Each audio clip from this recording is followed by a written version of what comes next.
The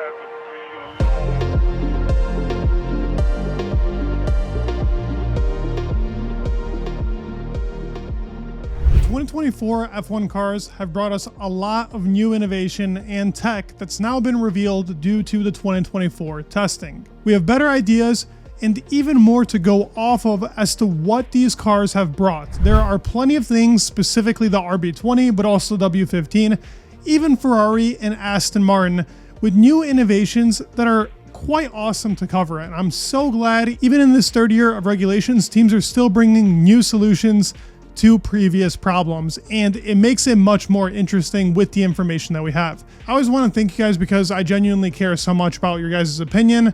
I saw what the community voted for. You're getting both. So yes, this is the first of 2 videos today, and thank you so much for supporting the channel. If you're new here, go ahead and subscribe so you see the next video and what's happening in the season. Thank you all so much for the support. Let's get into the video. First thing that I wanted to start out with was the Aston Martin.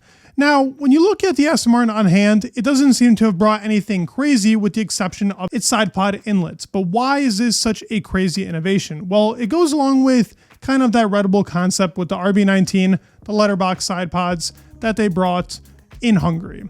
But they've even brought it to an even more extreme. And now to make this solution the best, you need to bring the air in between the side pod and the floor, bringing it into that undercut. Now that the team's gone with a massive side pod undercut, they've gone with this letterbox shape, and it makes the side pods look extremely skinny from the front on or from the side view. If you actually look above, these side pod inlets are still pretty extreme, but they've gone to an even bigger measure with its suspension and actually kind of modifying the suspension that Mercedes gave them in the front to be able to have more downwash going into the car.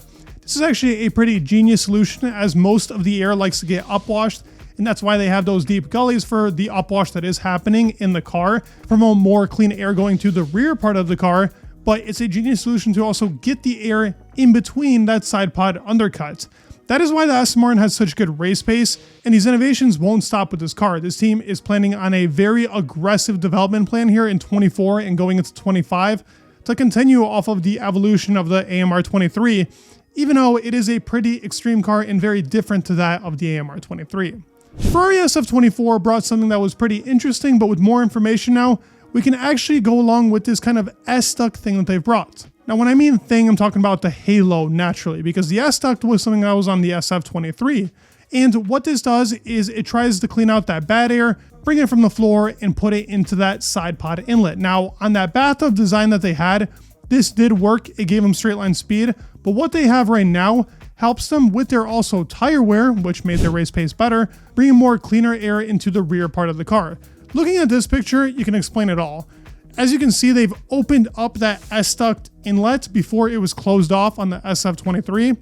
Now they've opened it up to promote more clean air going, but they've actually introduced a little bit of a water slide in the rear part of the car to promote more air going to that beam wing, to promote straight line speed, but also just cleaner air in general going throughout the car. With a lot of the bad air that was going through the car, that caused a lot of problems aerodynamically, as well as the tire wear issues, and being able to promote more air going towards the beam wing, even more promotes the already amazing engine in the Ferrari.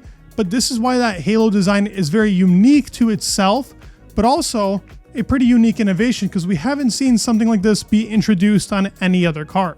Obviously, for Mercedes, there's a couple of big talking points. The front wing is a big one. I've gone into depth already in that in another video, so I'm not going to necessarily cover that, but its actual suspension layout. Now, the team has brought 2 different suspension layouts from day 1 and 2, and the difference on day 3.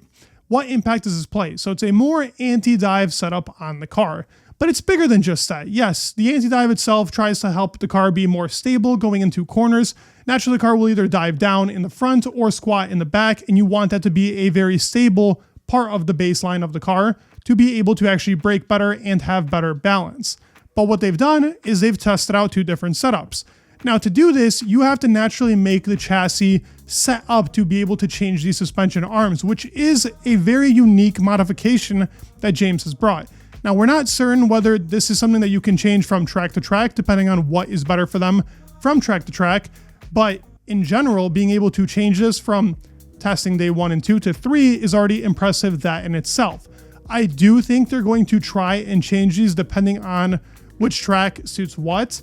We don't have information on what track it will be better for, but we do know that it's trying to balance out the front of the car. And suspension doesn't add a huge performance gain aerodynamically, but it helps out with the stability in the car and being able to either lower the ride height, or if the stability isn't good, put the ride height higher. So this should help with their stability. We get to talk now about the RB20, which has brought the most innovation. Now, I first want to go over the chassis design in this car. So what we've seen, they have that V-shaped chassis, but they've gone to an even more extreme measure this year in comparison to last. Now, this is helpful because this also gives us an idea of what Aston Martin has done with their chassis, what Mercedes has done with their chassis. It's natural that teams are going to go more towards this setup than what was the previous one from before, which was probably a fatter part of the car. Now they've skinnied it out to help with the suspension setup in the front. And with that chassis design, they've also changed a lot of other parts in the car. When I first originally looked at the engine cover, I was very shocked with the design that they went with. But looking at it from the renders that we saw, we were like, it's not that much different. Looks a little W14-esque, but still even more bulkier than that of the W14. Well, what these big gullies are actually holding is an inlet, and this inlet is now promoting airflow towards the side of the car with this little opening that's now going into their water slide concept. We actually heard rumors in Hungary of last year that they were going to go with the water slide. Now, this is to no extreme like a Aston Martin car or the Alpine car, but it's just enough to where the airflow that is getting spread out from that side of the car, from the top of the engine cover, it's kind of shark-like car, promoting cleaner airflow to that of the beam wing. And those gullies, if the air, that bad air that isn't getting picked up from the actual inlets, because the halo and really the driver is promoting a lot of bad air and a lot of vortices that's happening. So being able to kind of clean that air out and send it to the back of the car is a great solution to that of what was happening with W14, probably promoting a lot of bad air to the top of the car because of its no side pod design.